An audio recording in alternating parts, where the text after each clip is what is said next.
Buenos días. Hoy presentaremos nuestro trabajo de investigación del curso de bioética, el consentimiento informado en pacientes psiquiátricos. Este es un tema que no solo involucra decisiones médicas, sino también decisiones profundamente bioéticas y legales. Según la Organización Mundial de la Salud, 1 de cada 8 personas vive con algún trastorno mental, y lo más preocupante es que muchas de ellas no reciben atención adecuada, ya sea por falta de acceso, estigmas sociales y carencia de servicios especializados. En el Perú, la Defensoría del Pueblo ha documentado casos donde las personas con trastornos mentales son hospitalizadas contra su voluntad, incluso cuando ya tenían altas médicas. ¿Qué pasa con su autonomía? En ese contexto, el consentimiento informado, esa herramienta que garantiza el respeto por la voluntad del paciente, entra en conflicto con otra obligación médica, la de proteger.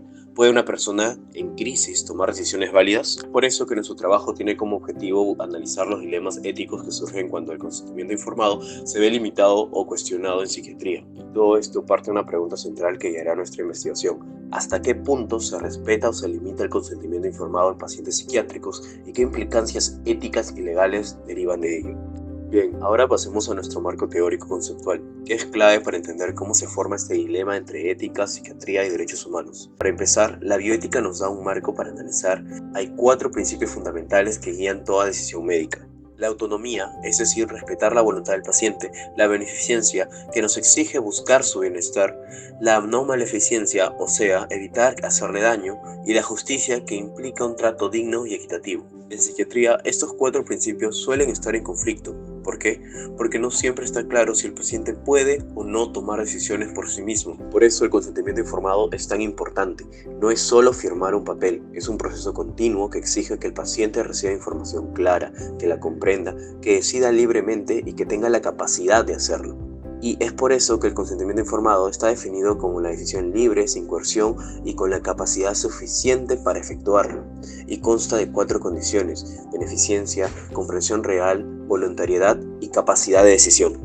Y ese último punto, la capacidad de decisión, es especialmente delicado en salud mental. La capacidad decisional no se pierde automáticamente por tener un diagnóstico. Se evalúa caso por caso. Una persona con esquizofrenia, por ejemplo, puede ser capaz de decidir en un momento y en otro no. Es por ello que existen herramientas como el MacArthur Competence Assessment Tool for Treatment, que va a evaluar si el paciente entiende su situación a partir de 4 dimensiones: la comprensión de la información, la apreciación del estado de salud, el razonamiento sobre las opciones que se les brinda y la expresión coherente de una elección de tratamiento. Ahora bien, ¿qué pasa cuando el paciente no puede decidir? En emergencias o en casos muy graves, por ejemplo. La decisión puede recaer en tutores legales o en el equipo médico, pero esto debe ser muy bien justificado, documentado y ser excepcional. A nivel legal, contamos con antecedentes como tratados internacionales, como la Convención sobre los Derechos de las Personas con Discapacidad, que establece que todas las personas tienen capacidad jurídica en igualdad de condiciones. Y también contamos con leyes nacionales, como la Ley 29889, que promueve el consentimiento informado y la dignidad del paciente, incluso si hay que hospitalizarlo involuntariamente. Pero aquí viene el problema. En la práctica, esas normas muchas veces no se aplican bien. Se siguen reportando hospitalizaciones forzadas, sin evaluaciones clínicas, sin apoyo legal y sin que el paciente comprenda lo que está firmando. Es decir, hay una brecha entre lo que dicen las leyes y lo que realmente ocurre en los hospitales. Ahora sí, con esto pasamos al núcleo de nuestro trabajo, el dilema ético. En psiquiatría, uno de los conflictos más complejos aparece cuando hay que tomar decisiones clínicas sin el consentimiento informado del paciente. ¿Qué hacer si la persona está en crisis, rechaza el tratamiento, pero su vida o la de otros corre peligro? ¿Debe respetarse su autonomía o priorizar la protección?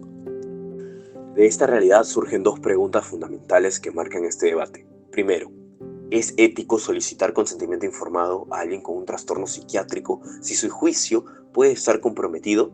Y segundo, si el paciente rechaza la atención o el tratamiento, ¿debe respetarse esa negativa incluso en situaciones de riesgo vital? Frente a este dilema hay 2 posturas: quienes defienden el respeto al consentimiento informado y quienes plantean que hay límites éticos para ello en contextos críticos. Vamos primero con quienes defienden el consentimiento como regla. Ellos argumentan que la autonomía no desaparece con el diagnóstico. Una persona con esquizofrenia o trastorno bipolar, por ejemplo, puede mantener su capacidad de decisión si está estable. Vamos primero por quienes defienden el respeto al consentimiento informado. Ellos dicen que la autonomía no desaparece con el diagnóstico. Por ejemplo, pacientes con esquizofrenia o trastorno bipolar mantienen la capacidad para decidir y eso debe evaluarse con herramientas como el MACA-T, que ya se mencionó previamente. También existen las directrices anticipadas, donde el paciente en momentos de claridad deja instrucciones para futuras crisis. Se advierte además del riesgo del paternalismo médico, cuando el profesional actúa sin consultar al paciente, anulando su voz. Esto refuerza el estigma y la desconfianza hacia el sistema de salud. Vamos con el otro lado de la moneda. Desde los principios de beneficencia y no maleficencia, algunos profesionales sostienen que en determinadas crisis intervenir sin consentimiento es necesario y ético. Por ejemplo, si el paciente está en plena psicosis, esperar su aprobación puede poner en riesgo su vida y la de otros. Un estudio reveló que solo 1 de cada 4 pacientes en fases agudas de psicosis tienen real capacidad para consentir. En estos casos, actuar sin su permiso puede ser lo éticamente correcto. También se argumenta el riesgo a terceros. Algunos cuadros clínicos generan impulsividad o agresividad. Por eso, leyes como la 29889 de Perú permiten la hospitalización involuntaria cuando hay riesgo evidente, siempre que se justifique, se documente y se respete la dignidad del paciente. Ahora vamos a ver cómo se aplica todo lo que hemos estado analizando en 2 casos reales. Caso 1. Víctor Ghiori, Estados Unidos, 1969. Víctor era un refugiado húngaro recién llegado a Estados Unidos. Fue internado en un hospital psiquiátrico sin hablar inglés, sin entender lo que sucedía y fue diagnosticado con esquizofrenia paranoide. Lo más grave es que nunca se evaluó su capacidad para decidir, no tuvo un intérprete, no firmó consentimiento y fue sometido a terapia electroconvulsiva. Esto vulneró todos los principios bioéticos, se violó su autonomía al no darle información clara ni adaptada a su idioma, se incumplió la no maleficencia al aplicar un tratamiento invasivo sin justificación suficiente y se distorsionó la beneficencia porque se actuó sin considerar realmente su bienestar. Y hubo una clara falta de justicia al tratarlo diferente por ser migrante y estar en una situación vulnerable. Caso 2. Álvaro Martín Linares Cano, Perú 2021. Álvaro, un joven de 26 años con trastorno del espectro autista, fue internado en una clínica psiquiatra por decisión unilateral de su padre. Sin embargo, su madre, quien realmente tenía la guarda legal, nunca fue consultada. No había una emergencia psiquiátrica ni sentencia de interdicción hacia Álvaro, y Álvaro nunca firmó un consentimiento. Durante su internamiento sufrió sedación excesiva, aislamiento prolongado y pérdida de peso severa. El Tribunal Constitucional ordenó su liberación y declaró el internamiento como inconstitucional.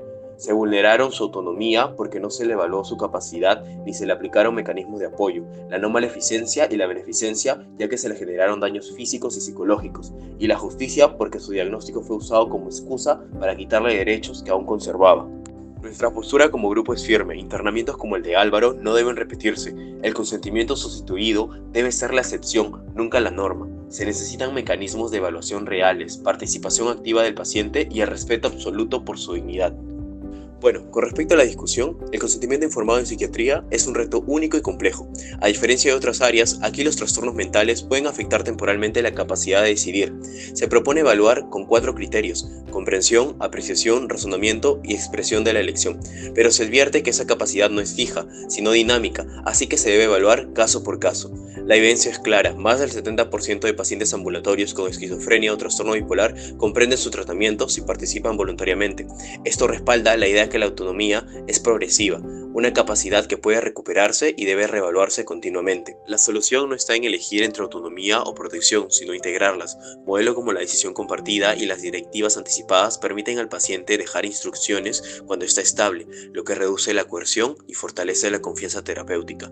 Como grupo, afirmamos que el consentimiento informado debe ser la regla y no la excepción. La hospitalización sin consentimiento debe aplicarse solo en casos extremos, con justificación, evaluación médica, control judicial y por tiempo limitado. Rechazamos el enfoque paternalista y apostamos por una ética del respeto, la escucha activa y la participación real del paciente.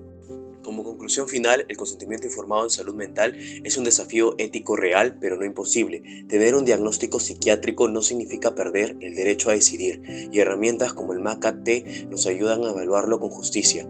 La hospitalización involuntaria debe ser la excepción y no la regla, y siempre con respeto a la dignidad y el derecho del paciente.